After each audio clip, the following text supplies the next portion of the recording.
Hi friends, welcome back to my channel. ಹೇಗಿದ್ದೀರಾ ಎಲ್ಲರೂ ಚೆನ್ನಾಗಿದ್ದೀರಾ? ನಾನು ಕೂಡ ಚೆನ್ನಾಗಿದ್ದೀನಿ. ಫ್ರೆಂಡ್ಸ್, ಇವತ್ತಿನ ವಿಡಿಯೋದಲ್ಲಿ ಏನಪ್ಪ ನಾನು ವಿಷಯ ತಿಳಿಸ್ತಾ ಇದ್ದೀನಿ ಅಂತಂದ್ರೆ ಹೆಣ್ಮಕ್ಳು ಯಾವ ತರ ಎಲ್ಲ ಯೋಚನೆ ಮಾಡ್ತಾರೆ, ಅವ್ರಿಗೆ ಎಷ್ಟೇ ಕಷ್ಟ ಆದ್ರೂ ಪರವಾಗಿಲ್ಲ, ಮನೆಗೆ ಒಂದ್ ಸ್ವಲ್ಪನಾದ್ರೂ ನನ್ನ ಕಡೆಯಿಂದ ಹೆಲ್ಪ್ ಆಗ್ಲಿ ಅಂತ ಎಷ್ಟೆಲ್ಲ ಯೋಚನೆಯನ್ನ ಮಾಡ್ತಾರೆ ಅಂತ ಅಂದ್ಬಿಟ್ಟು ಇವತ್ತಿನ ವ್ಲಾಗ್ ಅಲ್ಲಿ ತಿಳಿಸ್ಕೊಡ್ತೀನಿ. ನಾನು ರೀಸೆಂಟ್ ಆಗಿ ನೋಡಿದ್ದಿದ್ದನ್ನ. ಹೌದಲ್ವಾ, ಎಷ್ಟು ಹೆಣ್ಮಕ್ಳು ಬೆಳಗ್ಗೆಯಿಂದ ಸಾಯಂಕಾಲ ತನಕ ಎಷ್ಟು ಕಷ್ಟಪಟ್ಟು ಕೆಲಸ ಎಲ್ಲ ಮಾಡಿರ್ತಾರೆ, ಮನೇಲಿ ಕೆಲಸ ಮಾಡ್ತಾರೆ ಅಥವಾ ಹೊರಗಡೆ ಹೋಗಿ ಕೆಲಸ ಮಾಡ್ಕೊಂಡು ಬಂದಿರ್ತಾರೆ. ಅದಾದ್ರೂ ಕೂಡ ಅವ್ರಿಗೆ ಏನೋ ನನ್ನಿಂದ ಮನೆಗೆ ಎಷ್ಟಾಗುತ್ತೋ ಅಷ್ಟು ಉಳಿತಾಯನ ಮಾಡಬೇಕು ಅಥವಾ ಏನು ಹಣ ಉಳಿತಾಯನ ಮಾಡಬೇಕು ಅಂತ ಅಂದ್ಬಿಟ್ಟು ಕೆಲ್ಸಕ್ಕೆ ಹೋಗೋರಾಗಿರ್ಬೋದು ಅಥವಾ ಮನೇಲಿರೋ ಹೆಣ್ಮಕ್ಳು ಕೂಡ ಯಾವ ತರ ಯೋಚನೆ ಮಾಡ್ತಾರೆ ಅನ್ನೋದನ್ನ ಈ ವಿಡಿಯೋದಲ್ಲಿ ತಿಳಿಸ್ತಾ ಇದ್ದೀನಿ. ಹಾಗೆ ವಿಡಿಯೋನ ಪೂರ್ತಿಯಾಗಿ ನೋಡಿ, ಅವಾಗ ನಿಮ್ಗೂ ಕೂಡ ಅರ್ಥ ಆಗುತ್ತೆ. ಹೌದಲ್ವಾ, ಹೆಣ್ಮಕ್ಳು ಎಷ್ಟು ಕಷ್ಟ ಪಡ್ತಾರೆ ಮನೆಗೋಸ್ಕರ ಅಂತ ಅಂದ್ಬಿಟ್ಟು ನಿಮ್ಗೂ ಕೂಡ ಗೊತ್ತಾಗುತ್ತೆ. ಹಾಗೆ ನಾನು ಕೆಲಸದಲ್ಲಿ ಏನ್ ಕೆಲಸ ಮಾಡ್ತೀನಿ ಅಂತ ಅಂದ್ಬಿಟ್ಟು ಒಂದೆರಡು ಕ್ಲಿಪ್ಪಿಂಗ್ ಮಾಡ್ಕೊಂಡ್ ಬಂದಿದ್ದೀನಿ, ಅದನ್ನು ಕೂಡ ಈ ವಿಡಿಯೋದಲ್ಲೇನೆ ಆಡ್ ಮಾಡ್ತಾ ಇದ್ದೀನಿ. ಪ್ಲೀಸ್ ವಿಡಿಯೋನ ಪೂರ್ತಿಯಾಗಿ ನೋಡಿ. ಹಾಗೆ ಈ ವಿಡಿಯೋ ನಿಮ್ಗೆ ಏನಾದ್ರು ಇಷ್ಟ ಆದ್ರೆ ಪ್ಲೀಸ್ ಒಂದು ಲೈಕ್ ಮಾಡಿ. ತುಂಬಾ ಜನ ನೋಡ್ತಾರೆ ಬಟ್ ಲೈಕೇ ಮಾಡೋದಿಲ್ಲ. ಹಾಗೆ ನನ್ನ ಚಾನಲ್ ನ ಇನ್ನು ಸಬ್ಸ್ಕ್ರೈಬ್ ಮಾಡದೆ ನೋಡ್ತಾ ಇರೋರು ಪ್ಲೀಸ್ ಸಬ್ಸ್ಕ್ರೈಬ್ ಮಾಡಿ, ಸಪೋರ್ಟ್ ಮಾಡಿ ಅಂತ ಕೇಳ್ಕೊಂತೀನಿ. ಹಾಗೆ ಬನ್ನಿ, ಇವಾಗ ತಡ ಮಾಡ್ದೇನೆ ಏನ್ ವಿಡಿಯೋ ಅಥವಾ ಏನ್ ಸಮಾಚಾರ ಅನ್ನೋದನ್ನ ನಾನು ನಿಮ್ಗೆ ತಿಳಿಸ್ತೀನಿ. ಫ್ರೆಂಡ್ಸ್, ನಾನು ಮೊದಲೇ ಹೇಳ್ದಾಗೆ ನಾನು ಒಂದು ಫ್ಯಾಕ್ಟ್ರಿಯಲ್ಲಿ ಕೆಲಸ ಮಾಡ್ತೀನಿ. ಹಾಗೆ ನಮ್ಮ ಫ್ಯಾಕ್ಟ್ರಿ ಇದೇ ಥರನೇ ಇರುತ್ತೆ. ಹಾಗೆ ನೋಡ್ತಾ ಇರ್ಬೋದು ನನ್ನ ಕೈ ಯಾವ ಥರ ಏನಂತಾರೆ ಅದು ಮಸಿ ಎಲ್ಲ ಆಗಿದೆ ಅಂತ ಅಂದ್ಬಿಟ್ಟು. ಕಾರಣ ಏನಪ್ಪ ಅಂತಂದರೆ ನಮ್ಮದು ಕಬ್ಬಿಣದ ಫ್ಯಾಕ್ಟ್ರಿ ಆಗಿರೋದ್ರಿಂದ ಇದೇ ಥರನೇ ಇರುತ್ತೆ. ಆಲ್ಮೋಸ್ಟ್ ನಮ್ಮ ಬೆಳಗ್ಗೆಯಿಂದ ಸಾಯಂಕಾಲ ತನಕ ನಮ್ಮ ಕೈ ಗಲೀಜು ಆಗ್ತಾನೆ ಇರುತ್ತೆ. ಹಾಗೆ ಶ್ರೀದೇವಿಯವ್ರ ಕೈ ನೀವು ಅಬ್ಸರ್ವ್ ಮಾಡ್ತಾ ಇರ್ಬೋದು ಯಾವ ಥರ ಆಗಿದೆ ಅಂತ ಅಂದ್ಬಿಟ್ಟು. ಹಾಗೆ ನಾವಿಲ್ಲಿ ಏನಪ್ಪ ಮಾಡ್ತಾ ಇದ್ದೀವಿ ಅಂತಂದರೆ ಇದನ್ನು ನಾವು ಚಿಪ್ಪಿಂಗ್ ಮಾಡೋದು ಅಂತ ಅಂದ್ಬಿಟ್ಟು ಕರಿತೀವಿ. ಇದನ್ನು ನಾವು ಹೊರಗಡೆ ವೆಲ್ಡಿಂಗ್ನ ಮಾಡಿಸ್ಕೊಂಡು ಬಂದಿರ್ತೀವಿ. ಆ ಮೇಲ್ಗಡೆ ನಿಮ್ಗೆ ಹೆಂಗೆ ಇದು ಟಿ ಶೇಪಲ್ಲಿ ಕಾಣಿಸ್ತಾ ಇದೆಯಲ್ಲ, ಅದು ಮೇಲ್ಗಡೆ ಒಂದು ಸಣ್ಣ ರಾಡ್ ಇದೆಯಲ್ಲ, ಅದು ಸಪ್ರೇಟ್ ಇರುತ್ತೆ.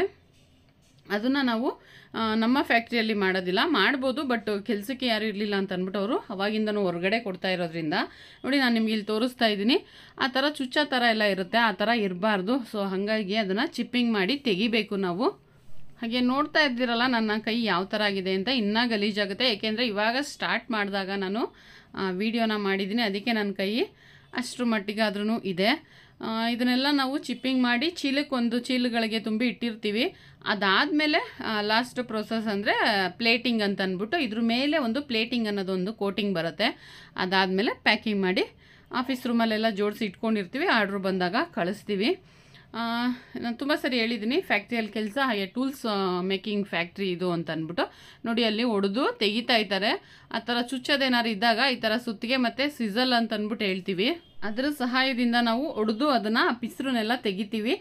ತೆಗ್ದಾದ್ಮೇಲೆ ಇನ್ನೂ ಸ್ವಲ್ಪ ಚುಚ್ಚ ಥರ ಏನಾರು ಇದ್ದರೆ ಒಂದು ಫೈಲ್ ಅನ್ನೋದಿರುತ್ತೆ, ಅದರಲ್ಲಿ ಫೈಲ್ ಮಾಡ್ತೀವಿ. ಹಾಗೆ ಇಲ್ಲಿ ನಂಬರ್ ಹೊಡಿತಾ ಇದ್ದಾರೆ ನೋಡಿ, ಈ ಥರ ಖಾಲಿ ಪೀಸ್ ಇರುತ್ತೆ, ಇದಕ್ಕೆ ನಾವು ನಂಬರ್ನ ಹೊಡಿತೀವಿ. ಇದು 8 mm, ಅದನ್ನು ಹೊಡಿತಾ ಇದ್ದಾರೆ ಇವಾಗ ಅವರು.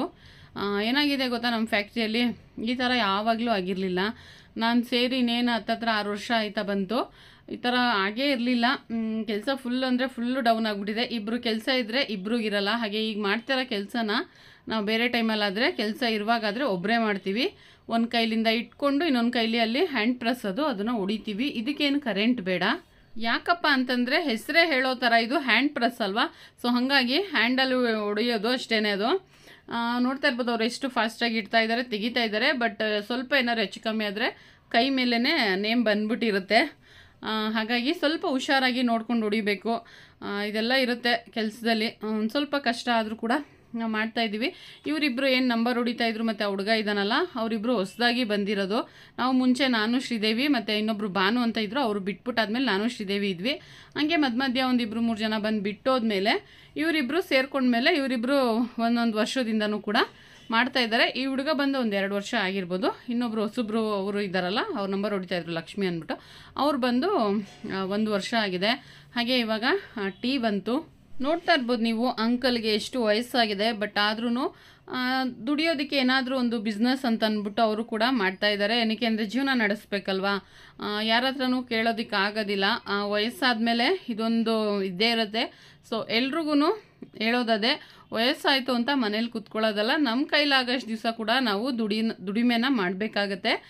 ಏನಕ್ಕೆ ಅಂತಂದರೆ ನಮ್ಮ ಫ್ಯಾಕ್ಟ್ರಿಯಲ್ಲಿ ಒಂದೊಂದು ಸರಿ ನಾವು ಒಬ್ಬೊಬ್ಬರು ರಜಾ ತೊಗೊತೀವಿ. ಹಾಗಾಗಿ ಎಷ್ಟು ಏನು ಅಂತ ಅಂದ್ಬಿಟ್ಟು ಕೇಳ್ಕೊತಾರೆ. ಹಾಗೆ ವಾರಕ್ಕೊಂದ್ಸರಿ ಅಮೌಂಟ್ನ ಕೊಟ್ಬಿಡ್ತಾರೆ ಇವ್ರಿಗೆ. ಒಂದು ವಾರದಲ್ಲಿ ಒಂದು 400 ರೂಪಾಯಿ, 450 ರೂಪಾಯಿ, ಒಂದೊಂದು ಸರಿ 350 ಈ ಥರ ಆಗುತ್ತೆ.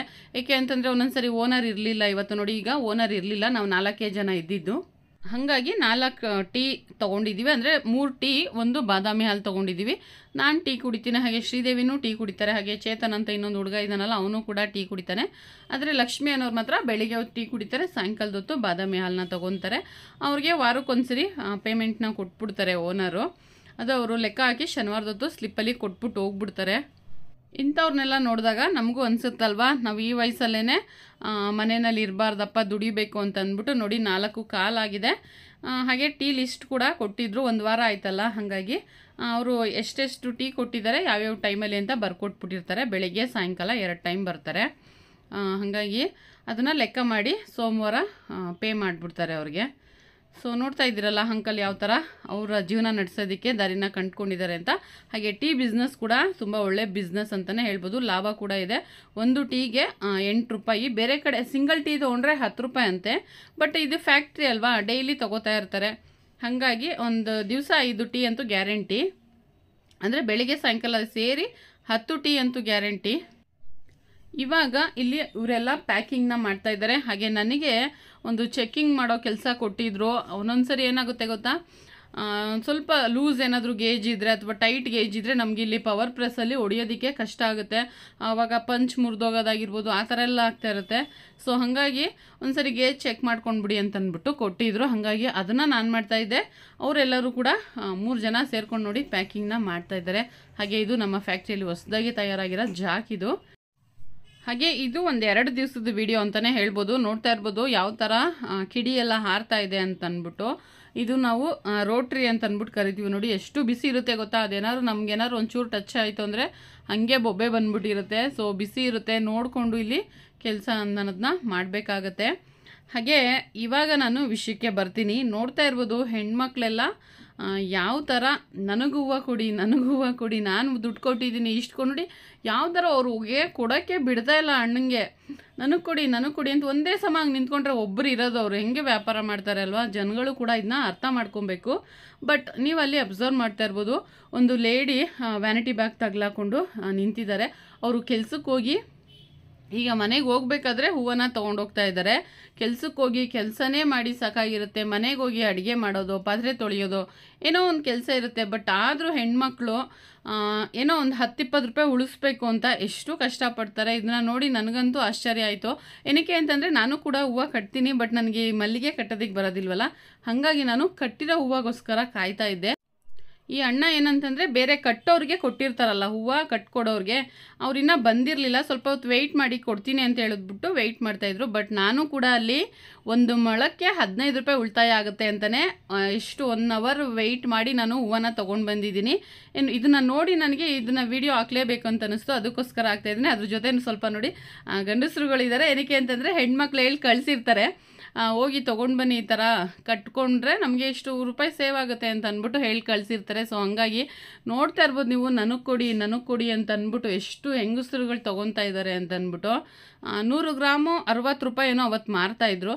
ಬಟ್ ನನಗೆ ಕಟ್ಟಿದ್ರೆ ಎಷ್ಟಾಗುತ್ತೆ ಅನ್ನೋದಂತೂ ನನಗೆ ಗೊತ್ತಿಲ್ಲ. ಬಟ್ ನಾನು 100 ರೂಪಾಯಿಗೆ 4 ಮೊಳ ಅಂತ ಅಂದ್ಬಿಟ್ಟು ಕೊಟ್ಟರು. 25 ರೂಪಾಯಿ ಮೊಳ ಅಂತ ಅಂದ್ಬಿಟ್ಟು ತೊಗೊಂಡು ಬಂದೆ. ಏನಪ್ಪ ಅಂತಂದರೆ ಮೊಳನೂ ಕೂಡ ಚೆನ್ನಾಗಿ ಕೊಡ್ತಾರೆ. ಒಂದು 4.5 ಮೊಳ ತನಕ ಕೊಟ್ಟಿದ್ರು. ಹಾಗಾಗಿ ನಾನು ಕೂಡ ಸ್ವಲ್ಪ ಹಣನೂ ಸೇವ್ ಆಗುತ್ತೆ, ಹಾಗೆ ಮೊಳನೂ ಜಾಸ್ತಿ ಕೊಡ್ತಾರೆ ಅಂತ ಅಂದ್ಬಿಟ್ಟು ನಾನು ಕೂಡ ವೆಯ್ಟ್ ಮಾಡಿ ತೊಗೊಂಡು ಬಂದೆ. ನೀವು ನೋಡ್ತಾ ಇರ್ಬೋದು, ಇವ್ರೇನು ಗೊತ್ತಾ, ಅವರು ಅಲ್ಲಿ ಅಣ್ಣ ಗಾಡಿಯಲ್ಲಿ ಇಟ್ಕೊಂಡಿದ್ದಾರಲ್ಲ, ಅವರು ಹೂವು ಮಾರೋರು. ಇವ್ರು ಕಮ್ಮಿಗೆ ಮಾರ್ತಾ ಇದ್ದಾರೆ ಅಂತ ಅಂದ್ಬಿಟ್ಟು ಇವ್ರ ಹತ್ರ ತೊಗೊಂಡೋಗಿ ಕಟ್ಕೊಂಡು ಅವ್ರು ಜಾಸ್ತಿಗೆ ಮಾರ್ಕೊಳಕ್ಕೆ ಅವ್ರ ಹತ್ರ 40 ರೂಪಾಯಿ ಅಂತೆ ಮೊಳ. ಸೊ ಹಾಗಾಗಿ ತೊಗೊಂಡು ಹೋಗ್ತಾಯಿದ್ರು. ನೀನು ಎಷ್ಟಕ್ಕೆ ಮಾರ್ತೀಯ ಅಷ್ಟಕ್ಕೆ ಕೊಡಪ್ಪ, ನನಗೇನು ಕಮ್ಮಿ ಕೊಡಬೇಡ ಅಂತ. ಸೊ ಹಾಗೆ ಇಲ್ಲೆಲ್ಲ ತುಂಬ ಮಾರ್ಕೆಟು, ಫ್ರೂಟ್ಸು ಇದೆಲ್ಲ ತುಂಬ ಚೆನ್ನಾಗಿ ಸಿಗುತ್ತೆ ನಮಗಿಲ್ಲೆಲ್ಲ. ಈ ಕಡೆ ಹೋಗ್ಬಿಟ್ರಂತೂ ಅದೆಲ್ಲ ಸಿಗುತ್ತೆ. ಬಟ್ ಈ ವಿಷಯಕ್ಕೆ ಬಂದರೆ ಹೆಣ್ಮಕ್ಳು ಎಷ್ಟು ಗ್ರೇಟ್ ಅಂತಲೇ ಹೇಳ್ಬೋದಲ್ವ. ಏನಕ್ಕೆ ಅಂತಂದರೆ ಅವ್ರಿಗೂ ಮನೆಯಲ್ಲಿ ಬೆಳಿಗ್ಗೆಯಿಂದ ಸಾಯಂಕಾಲ ತನಕ ಎಷ್ಟೋ ಕೆಲಸಗಳಿರ್ತವೆ. ಆ ಕೆಲಸದ ನಡುವೆನೂ ಕೂಡ ಹೂವು ತಂದು ನಾವು ಕಟ್ಟೋದಕ್ಕೆ ಎಷ್ಟು ಟೈಮ್ ಬೇಕಾಗುತ್ತೆ. ಕೆಲವರು ಬೇಗ ಕಟ್ತಾರೆ, ಕೆಲವರು ಲೇಟಾಗಿ ಕಟ್ತಾರೆ.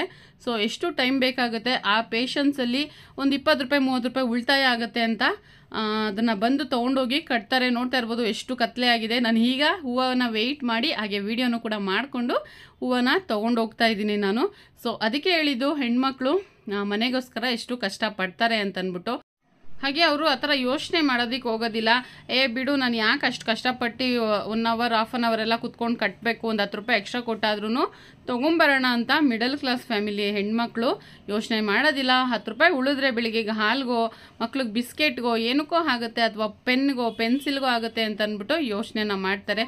ಏನಂತೀರಾ? ನನ್ನ ಮಾತು ನಿಜ ಅಲ್ವಾ? ನೀವು ಕೂಡ ಒಪ್ತೀರ ತಾನೆ? ಫ್ರೆಂಡ್ಸ್, ನೋಡಿದ್ರಲ್ಲ, ಹೆಣ್ಮಕ್ಳು 10-20 ರೂಪಾಯಿನ ಉಳಿಸೋದಕ್ಕೆ ಅಂತ ಅಂದ್ಬಿಟ್ಟು ಎಷ್ಟೆಲ್ಲ ರಿಸ್ಕ್ನ ತಗೋತಾರೆ ಅಂತಾನೆ ಹೇಳ್ಬೋದು. ಏನಕ್ಕೆ ಅಂತಂದ್ರೆ ಬಿಡು ಒಂದು 10 ರೂಪಾಯಿ ಜಾಸ್ತಿ ಕೊಟ್ರು ಪರವಾಗಿಲ್ಲ ಅಂತ ಅಂದ್ಬಿಟ್ಟು ಅನ್ಕೊಳ್ಳಲ್ಲ. ಇರಪ್ಪ ನಾವೇನಕ್ಕಾದ್ರೂ ಆಗತ್ತೆ ಆ 10 ರೂಪಾಯಿ ಉಳಿಸಿದ್ರೆ ಅಂತ ಅಂದ್ಬಿಟ್ಟು ಎಷ್ಟು ಯೋಚನೆ ಮಾಡ್ತಾರೆ ಅಲ್ವಾ. ಸೊ ಈ ವಿಷಯದಲ್ಲಿ ಹೆಣ್ಮಕ್ಳಿಗೆ ಗ್ರೇಟ್ ಅಂತಾನೆ ಹೇಳ್ಬೋದು. ಕೆಲವೊಂದು ವಿಚಾರದಲ್ಲಿ ಹೆಣ್ಮಕ್ಳು ತರಕಾರಿ ವಿಚಾರದಲ್ಲಾಗಿರ್ಬೋದು, ಹೂವು ವಿಚಾರದಲ್ಲಾಗಿರ್ಬೋದು, ಅಥವಾ ಬಟ್ಟೆ ಏನಾದ್ರು ತಗೊಳ್ಳುವಾಗ ಚೌಕಾಶಿ ಮಾಡೋದಾಗಿರ್ಬೋದು, ಇದೆಲ್ಲನೂ ಕೂಡ ಹೆಣ್ಮಕ್ಳು ತುಂಬಾ ಚೆನ್ನಾಗಿ ನಿಭಾಯಿಸ್ತಾರೆ ಅಂತಾನೆ ಹೇಳ್ಬೋದು. ಎಲ್ಲಾನು ಮನೆಗೋಸ್ಕರನೇ ಮಾಡ್ತಾರೆ. ಸೊ ನೀವು ಕೂಡ ಒಪ್ತೀರಾ ಅಂತ ಅಂದ್ಬಿಟ್ಟು ಈ ಮಾತನ್ನ ನಾನು ಅನ್ಕೊಂಡಿದ್ದೀನಿ. ಹಾಗೆ ನಿಮ್ಗೆ ಏನಾದ್ರು ಈ ವಿಡಿಯೋ ಸ್ವಲ್ಪನಾದ್ರೂ ಇಷ್ಟ ಆದ್ರೆ ಪ್ಲೀಸ್ ಒಂದು ಲೈಕ್ ಮಾಡಿ, ಶೇರ್ ಮಾಡಿ, ಕಮೆಂಟ್ ಮಾಡಿ. ಹಾಗೆ ನನ್ನ ಚಾನಲ್ ಸಬ್ಸ್ಕ್ರೈಬ್ ಮಾಡದೆ ನೋಡ್ತಾ ಇರೋರು ಪ್ಲೀಸ್ ಸಬ್ಸ್ಕ್ರೈಬ್ ಮಾಡ್ಕೊಂಡು ನೋಡಿ. ಹಾಗೆ ಈ ವಿಡಿಯೋ ನಿಮ್ಗೇನಾದ್ರೂ ಒಂದು ಸ್ವಲ್ಪನಾದ್ರೂ ಇಷ್ಟ ಆಯ್ತು ನಿಜ ಅಂತ ಅನ್ಸಿದ್ರೆ ಪ್ಲೀಸ್ ಒಂದು ಲೈಕ್ ನ ಕೊಡೋದನ್ನ ಮರಿಬೇಡಿ. ತುಂಬಾ ಜನ ನೋಡ್ತಾ ಇದ್ದೀರಾ ಬಟ್ ಲೈಕೇ ಮಾಡೋದಿಲ್ಲ. ಸೊ ಪ್ಲೀಸ್ ಲೈಕ್ ಮಾಡಿ, ಅವಾಗ ನನಗೂ ಕೂಡ ಖುಷಿ ಆಗುತ್ತೆ ಈ ತರ ವಿಡಿಯೋಗಳು ನಿಮ್ಗೆ ಇಷ್ಟ ಆಗ್ತಾ ಇದೆ ಅಂತ. ಓಕೆ ಫ್ರೆಂಡ್ಸ್, ಈ ವಿಡಿಯೋನ ಇಲ್ಲಿಗೆ ಎಂಡ್ ಮಾಡ್ತಾ ಇದ್ದೀನಿ. Thank you for watching. ಹಾಗೆ ನೆಕ್ಸ್ಟ್ ವಿಡಿಯೋದಲ್ಲಿ ಸಿಗೋರ್ಗು ಬಾಯ್ ಫ್ರೆಂಡ್ಸ್.